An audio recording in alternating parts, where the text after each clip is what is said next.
Hey friends, welcome back to the podcast. I hope you are having a wonderful week. Today I want to talk with you about organic gardening and why it is that we choose to basically practice organic gardening. Obviously, we are not certified. We don't even sell our vegetables or anything like that at all. But just in the way that we handle our garden, handle pests, the soil, all of that stuff, we try to use organic practices. And today I want to share with you why that is. Let's get started. Welcome to the Special Kind of Motherhood podcast. This podcast is for moms who are parenting differently abled children. Maybe you desire to switch to a more natural lifestyle to improve your family's health, but you have no idea where to start. You're longing for more routines and time, but every time you try to implement those tips that you've spent hours researching, you realize that they don't work for your family dynamics. Hi, I'm Ashley. In this podcast, we will focus on implementing routines, switching to a more natural lifestyle, and uprooting those old mindsets that are keeping you stuck, so that you can plant yourself firmly in the truth that Jesus offers you. Our focus will be on creating small, customizable changes that will build upon one another over time to create real impact in your life. If you want to hear from a mama who has been raising several children with special needs and who knows how important it is to do this in a way that's sustainable and that doesn't add to your overwhelm, then this is the podcast for you. Pop in those earbuds, reheat that coffee for the third time, and let's go. All right, guys, let's get started. But before we get into this, I want to ask a really quick favor of you. And that is, if you are loving the show and you have not left a review, I would love it if you would just take a moment and go to wherever you listen, whether that be Apple Podcasts or wherever it is that you listen, Spotify, and leave my show a 5-star review. It helps so much with other people finding me and just spreading the mission of encouraging moms who are parenting their differently abled kids. So I would so appreciate that from you.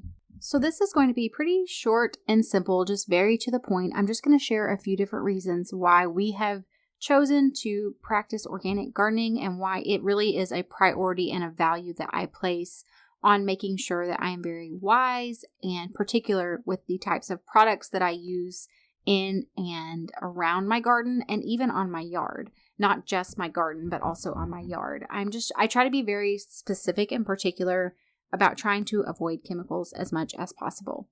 Okay, so I just want to start, and the first reason would be the fact that they're really, as far as it's very important to me that my children are able to be in and around the garden. I want it to be a learning experience for them. And whenever I am not using any kind of harsh chemical, anything that could cause any kind of poisoning or any kind of side effects, then I really don't have to have any kind of concerns about them being in the garden.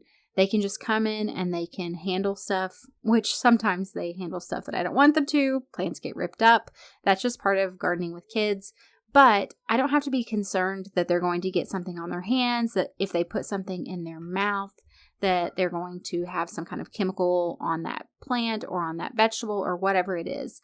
I just like the fact that I don't have to be concerned about pesticides or any kind of chemicals. I also like the fact that if my kids walk in and they go back to the blueberry bush, and I have a child who loves to pick blueberries off of it, he can just pick it off and eat it. Now, obviously, yes, I would prefer he were to wash it first. But again, I'm not having to be worried that there's anything harmful that's going to poison him because I'm not spraying anything that could cause him any kind of harm anywhere near my garden or those fruits and vegetables. Number 2 would be kind of what I mentioned, which is just the fact that my kids can be very freely involved in the garden because we aren't using chemicals. They can walk into the space. There's no concern. They can be running around handling things.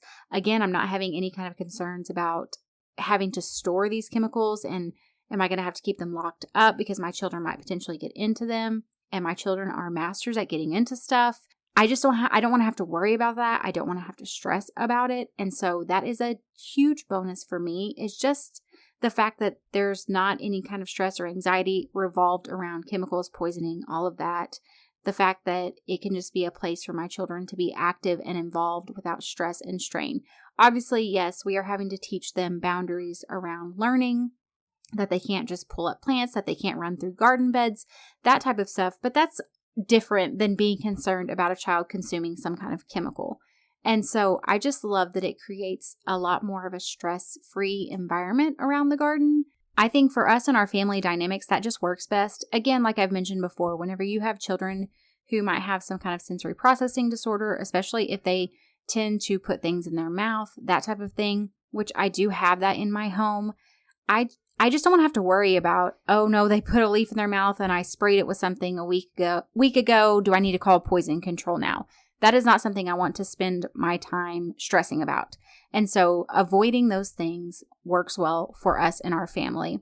And there are also natural remedies that you can try instead. And I can go over those at a later time, but there are other alternatives. You don't just have to let the pests take over your garden and lose everything that you've worked so hard for. So to me, like I've kind of mentioned in other podcast episodes, if I don't have to introduce something, what's the point? So for instance, like with food dye, I don't have to have that in my kids' food. It's not beneficial for them in any way, shape, or form. So why would I introduce it? And it's the same thing with pesticides and chemicals and sprays. I don't need those things in order to grow a garden. So why would I introduce it? It's just not necessary. There are other options that are available out there that are not going to create any kind of anxiety, stress, or limitations in my children being able to be present and active in gardening with us. Number 3 for me would be the fact that we are reducing our own exposure to chemicals in and around our food. Obviously, this is also going to help with the microbiome of our soil. It is going to help to keep our soil healthy when we're not killing things off in the soil with these chemicals and pesticides. And healthy soil means healthy plants. So not only do we want to limit the exposure of these toxins on our food as we're growing it, but I really want to limit the exposure and the toxins in the soil as well, because I really want to build up my soil so that it is going to be very healthy. And again, like the microbiome that I had talked about, this is just basically the different microorganisms that are living in your soil. And as you're spraying them with chemicals, that is going to affect the microorganisms and, just like I said, that soil microbiome, which is going to in turn affect your plants and their health and any kind of like earthworms, anything around it that is going to be supporting soil health could possibly be negatively affected by spraying different pesticides and chemicals on your soil, in your plants, all of that stuff. So I just prefer to, again, like I mentioned earlier, I just want to avoid it whenever it's not necessary. And then number 4 for me is the fact that avoiding these pesticides is just better for the environment. Not only is it better for my own soil, but in general, it is better for the environment. I don't have to be concerned about any kind of runoff from the chemicals going into anywhere else in my yard, into any kind of water source, anything like that. I don't have to be concerned about any kind of small animals or birds or beneficial insects being killed by these pesticides and these chemicals. So for me, it just makes the most sense. I'm able to grow stuff in my backyard. I'm able to limit my chemical exposure while also being able to encourage my children to be actively involved with no concern about any kind of chemical exposure for them either. Because again, gardening is very hands-on and our skin absorbs so much of what it comes in contact with. I don't want them coming in contact with chemicals where they're handling stuff with their skin. And I'm not making my children wear gloves in the garden. I don't even wear gloves in the garden. I don't like it. I try and I just end up with the dirt manicure for a few months because I just don't like wearing gloves. So I don't want to expose myself to these chemicals either. And like I mentioned, there are just so many different options that you can try that do not involve using any kind of chemical or pesticide. So for me, it just makes the most sense to practice organic gardening. And I just love the fact that, again, I can be growing organic vegetables in my backyard. And really, because I start my own seeds and I try to reuse my soil and just add stuff to it every year to build up the health, then I can really do it at a fraction of the cost of what I would be spending if I bought it elsewhere from like the grocery store or Azure Standard or somewhere like that. And obviously there are still things I do have to buy because I can't grow everything in my backyard. I have very limited space, but I just feel like it can be such a way to save money as well. If you are really prioritizing eating organic foods, limiting your chemical exposure, I think growing organic vegetables in your backyard is an amazing place to start. You can grow so much in like a green stalk, like I've mentioned before, on your back porch. You don't have to have a large space, but you can grow a lot of food in just one green stalk planter. And I just think if you're stressed about money, like I want to switch to this more natural lifestyle, I want to limit my chemical exposure, but I'm very stressed about how do I afford all of these organic fruits and vegetables and all of this clean meat and whatever. Maybe you can't necessarily start with growing your meat, but you absolutely could start with being very intentional about avoiding pesticides, chemicals, all of the stuff, and growing organically in your backyard. And then that really is going to help to reduce and kind of ease up some of that strain on your grocery budget whenever you can just go to your backyard and you can harvest these things from your backyard. So that is number 5 for me. It's just the fact that I love that it gives me that freedom to grow my own stuff at a much more affordable price.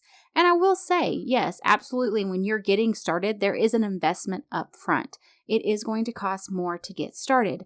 But once you get started and you get over that initial investment, so for instance, for me, I've already filled all of my raised beds with soil and compost and all of that stuff. And while, yes, I do have to top them off every year, I'm not having to make that huge investment that I had to make up front to actually get that good quality soil in. Even with my raised stackable planters, I use the Happy Frog soil in it, which I love, and I reused it this year and I just freshened it up with some earthworm castings and some different compost and stuff that I had already had. I actually crunched up a bunch of my dried out eggshells and my old coffee grounds, and I had some I had dehydrated some banana peels. I just used kitchen scraps from my home. And I mixed all of that into a giant bucket, a big tote, and then I mixed it all together and I refilled all of my planters and I planted in them again. And the stuff I planted is doing great. So I think just remembering that if you are really prioritizing living a more organic, clean, holistic lifestyle, the fact that you can grow organic produce in your backyard is an amazing tool that I really think can add so much value and joy back into our lives. So I hope this has been helpful for you. I would love to hear if you also grow organically. What are your favorite reasons for growing organic vegetables or fruit? I grow both in your backyard. I would love for you to reach out to me on social media, Facebook or Instagram, and I will see you back next time. Hey, before you go, if you found value in today's episode or you learned something new, would you take a minute to share with someone else that you know would be blessed by it? I would also love it if you would leave me a review. This lets me know that you're enjoying the show, and I love hearing from you. You can connect with me further over on Facebook or Instagram.